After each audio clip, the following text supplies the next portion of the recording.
దిగులే పుట్టిన సమయంలో ధైర్యం చెబుతుంటే,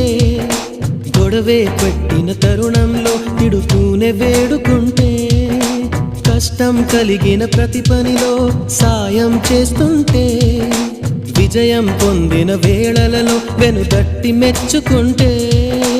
దాపరికాలే లేకుంటే లోపాలను సరిచేస్తుంటే, ఆట పాట ఆనందం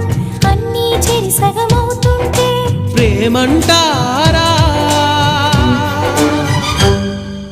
కాదంటారా? ఒకరికి ఒకరై ఉంటుంటే, ఒకటిగా ముందుకు వెళుతుంటే